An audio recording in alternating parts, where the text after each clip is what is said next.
Good morning and welcome to THUB Capital, THE Investors Lounge, the podcast where we explore financial market dynamics, emerging trends, and the insights that shape successful investments.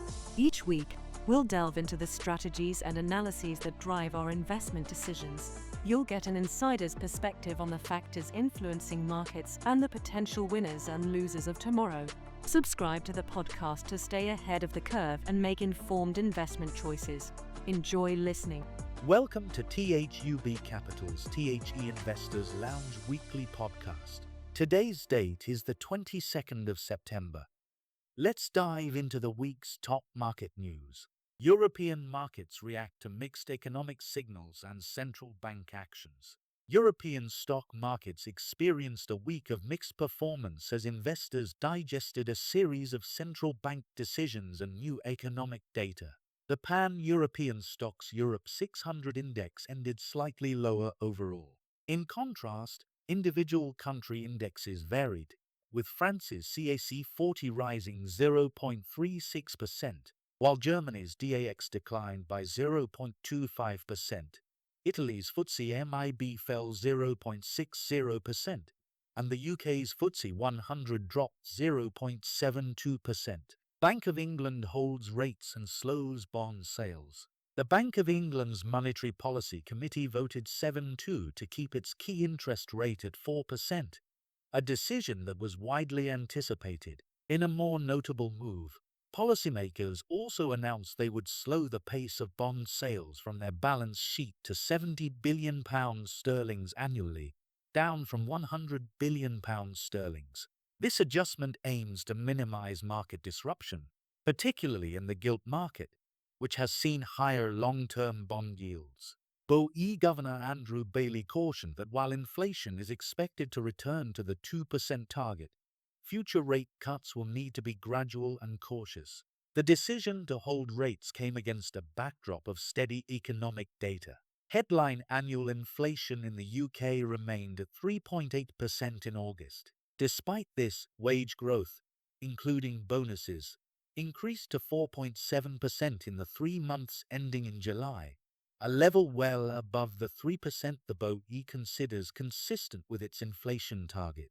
Although the unemployment rate stayed at 4.7%, preliminary tax record showed a 7th consecutive monthly drop in the number of payrolled employees in August, suggesting some easing in the labor market. Norway cuts rates, Eurozone industrial output rises. In a separate move, Norges Bank, Norway's central bank, cut its key policy rate by a quarter point to 4.0%.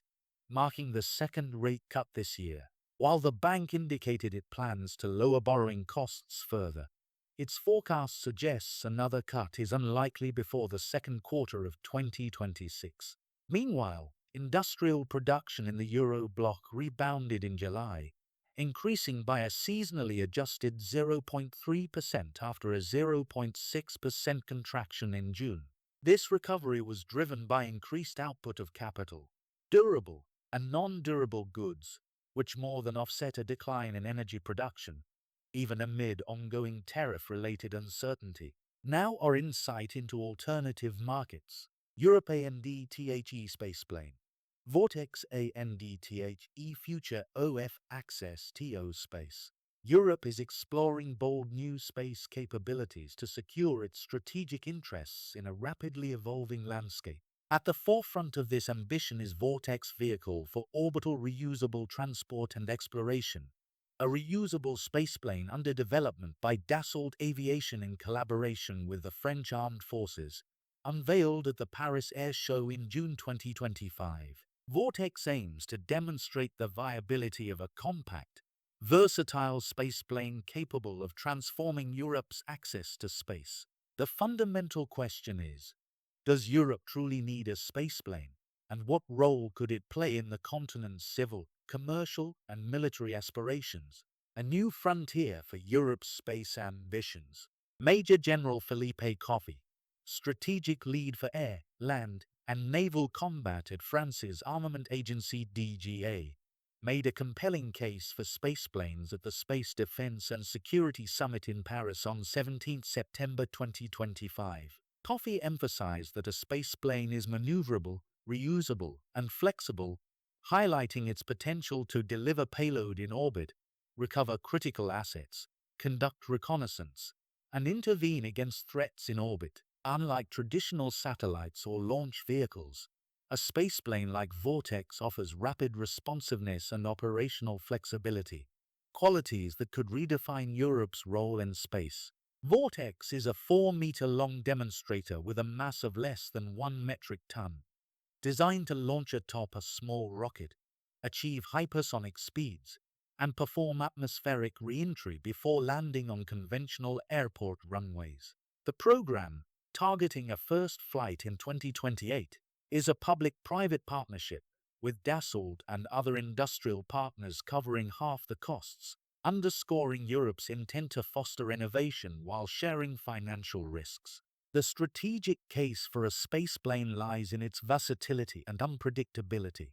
Coffey noted that spaceplanes could deploy satellites, sensors, or even weapons into orbit within hours or days, a significant leap from the months-long timelines of traditional launches. This rapid response capability could be a game-changer for military applications, enabling swift deployment of assets to address emerging threats. Additionally, spaceplanes could service spacecraft, recover critical assets, or provide rapid transportation, offering a level of operational agility unmatched by conventional systems. Coffey also highlighted the deterrence factor. A spaceplane's ability to reach any point on Earth in less than 90 minutes introduces an element of unpredictability, complicating adversaries' planning. It adds uncertainty for any adversary and even deterrence, he said. This global reach aligns with France's broader defense strategy, particularly its Future Combat Air System (FCAS), a networked architecture integrating next-generation fighters, drones, and cloud computing systems.